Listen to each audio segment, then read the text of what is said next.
Salut, je m'appelle Elena et ceci est mon histoire de comment j'ai dépassé tout l'harcèlement par rapport à mon corps très maigre et comment je suis devenue une inspiration pour les autres pour faire face aux harceleurs dans leur vie. Mais avant que je ne continue, aimez et abonnez-vous.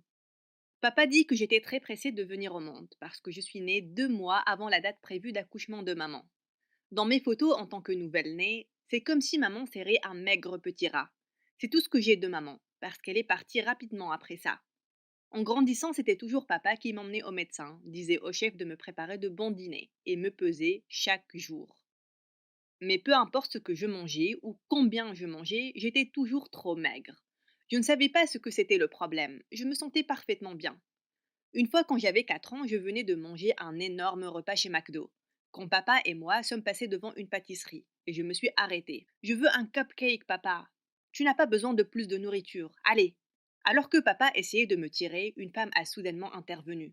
Quel genre de terrible père prive son enfant de nourriture? Regarde-la, c'est un bâton. Je vais appeler les services sociaux. Peu importe combien de fois papa a dit que j'avais mangé, elle n'écoutait pas. Bon sang, je vais lui acheter le cupcake. Papa était tellement énervé contre elle sur le chemin du retour, mais j'ai silencieusement prié pour cette femme en léchant la crème. Quand j'ai intégré l'école à 6 ans, j'ai arrêté de porter des shorts et des jupes parce que tout le monde m'appelait jambe de sauterelle. Et ça m'a vraiment fait mal quand mon premier coup de cœur a dit que je ressemblais à son lézard. À la maternelle, quelques enfants plus âgés se sont avancés vers moi un jour et sans préavis, l'un d'entre eux m'a soulevé. Oh mon Dieu, elle est tellement légère, je peux la tenir avec une seule main. Et toi, attrape-la. Et avant que je ne m'en rende compte, on me faisait passer comme un ballon. Déposez-moi. Heureusement, l'une des profs est sortie à temps et les a tous mis en détention. Mais malheureusement, les idiots ne changent pas du jour au lendemain. Ils me disaient toujours des choses méchantes. Je me suis simplement habituée à tout ça et je me suis concentrée sur les études. J'aimais vraiment apprendre de nouvelles choses.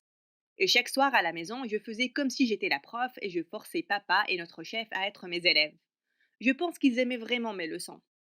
Mais en CE2, toute ma vie a été soudainement chamboulée. Le soir de Noël, papa m'a dit qu'il avait pour moi le cadeau le plus beau du monde. Mon propre labo de sciences? Non, mieux que ça, j'ai pour toi une nouvelle maman. C'est là qu'une belle femme est entrée et qu'elle a jeté ses bras autour de moi. Je me suis presque évanouie de choc. Qui a dit que je voulais une maman? Ma belle-mère était une vraie plaie. Elle était la personne la plus assoiffée d'attention que j'ai jamais vue. Pour commencer, elle s'est invitée pour nos leçons du soir. Quand je me tournais, elle me balançait des boules de papier. Je la surprenais en train de passer des messages à papa, et ils rigolaient tous les deux comme des idiots. Ou bien ils lui faisaient un massage des pieds, au beau milieu de la classe. Une fois, papa et moi avions prévu un voyage à Disneyland pendant des mois. Et au moment où on allait partir, elle a annoncé qu'elle avait des terribles douleurs menstruelles. Ça fait tellement mal, comme si je perdais les os. J'ai besoin de toi, bébé. Bien sûr, papa a annulé tous nos plans, en un clin d'œil. Quand je lui ai emmené sa soupe 2 heures plus tard, j'ai trouvé la sorcière en train de jouer aux jeux vidéo. J'ai bien léché la cuillère avant de la remettre. Lors de mon 9e anniversaire, elle m'a offert un portrait géant, d'elle-même. Mais lors de mon 10e anniversaire, elle est allée trop loin. Exactement la veille, elle a surpris mon père avec des vacances aux Bahamas. Quand papa a mentionné qu'ils allaient rater mon anniversaire, elle a fait une scène digne d'un Oscar. Je ne peux pas croire que j'ai oublié, je ne me pardonnerai jamais. Mais j'organiserai la meilleure fête au monde pour notre fille. Quand on rentrera, bébé. Papa lui a juste débilement souri. Il était aveuglé par l'amour. Je me suis ruée vers ma chambre et j'ai claqué la porte. Quelques minutes après, il est venu, il a toqué quelques fois. Mais j'étais tellement énervée contre lui que j'ai refusé de sortir et de dire au revoir. Quelques jours après, j'ai souhaité l'avoir vraiment fait. Ma belle-mère s'est ruée dans ma chambre un matin et elle pleurait. Qu'est-ce qu'il y a? Où est mon papa? Papa a eu un accident. J'étais complètement dévastée. Mais tout ce à quoi pensait ma belle-mère, c'était qu'elle était la femme la plus malchanceuse de la planète. Être veuve au sommet de ma beauté et être coincée avec une enfant, c'est la pire chose. Et ce n'est même pas la mienne. J'ai couru vers le parc, à l'autre bout de la rue, et je me suis assise sur un banc, essayant d'arrêter mes larmes. C'est là que quelqu'un est venu et s'est assis à côté de moi. Je l'ai reconnu, c'est le fils de notre nouveau voisin. Je suis Robert. Je sais ce qui est arrivé à ton père. Je peux m'asseoir avec toi un moment? J'ai levé les yeux vers son doux visage et j'ai acquiescé. Il s'est assis en silence en me tenant la main. Je me suis sentie mieux. Et juste comme ça, je me suis fait un ami. Dieu merci pour ça parce que ma belle-mère était insupportable. Papa en a fait ma tutrice légale. J'étais donc coincée avec elle jusqu'à mes 18 ans. Et elle ne pouvait pas arrêter de me rappeler combien j'étais un boulet, alors qu'elle se goinfrait avec des aliments les plus exquis toute la journée. Ton école est trop chère. Qui es-tu?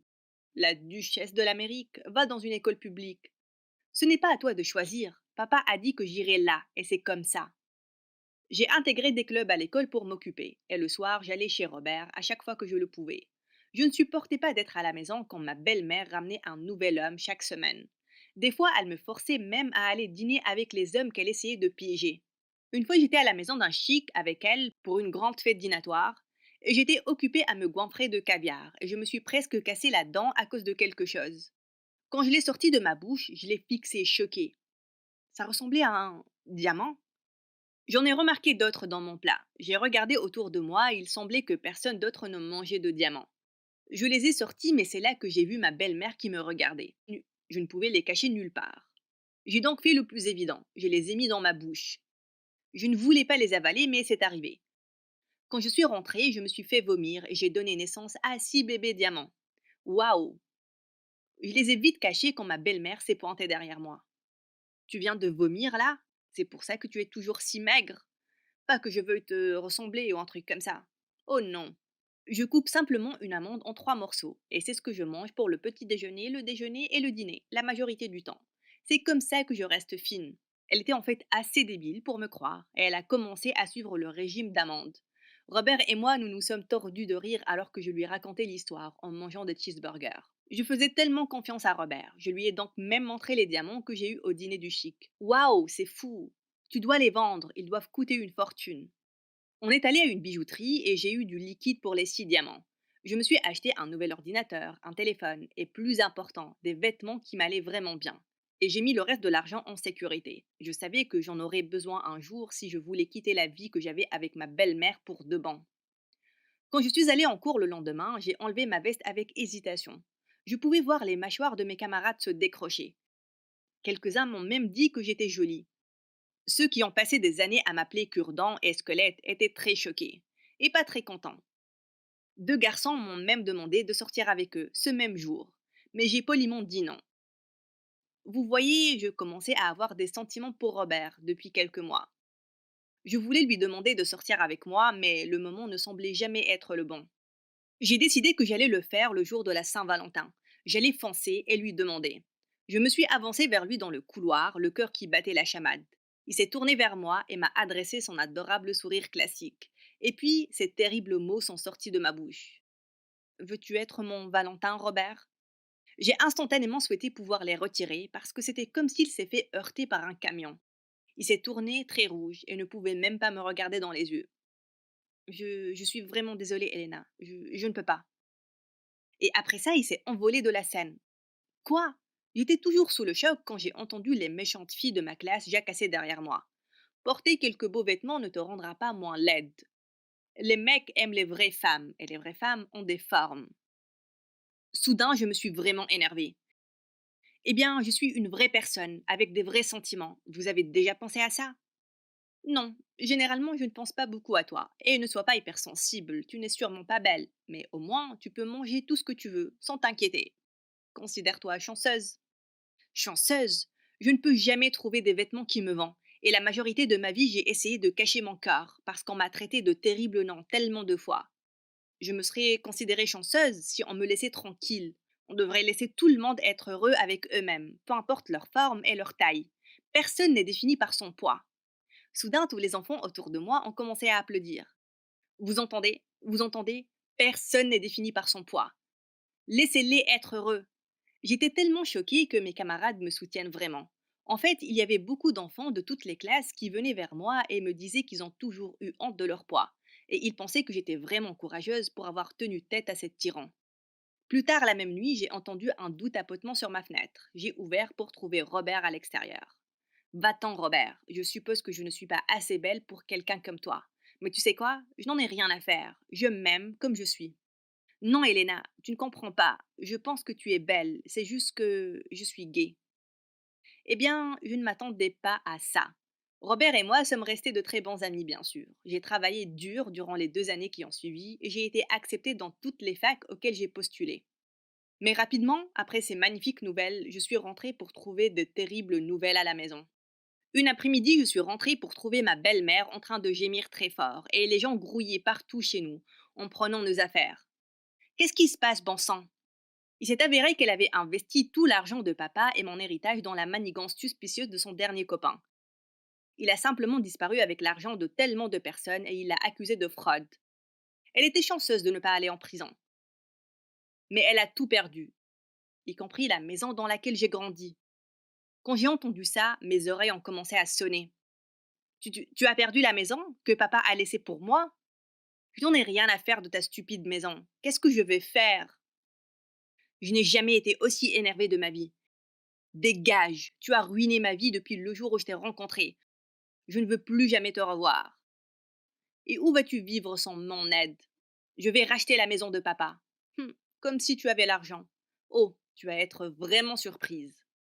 Avec l'argent que j'ai eu après avoir vendu les diamants, j'ai donné directement un acompte pour la maison et j'en ai finalement fait mon foyer, à moi. Ma belle-mère m'a supplié de la laisser vivre avec moi, mais je ne l'ai pas laissée m'approcher.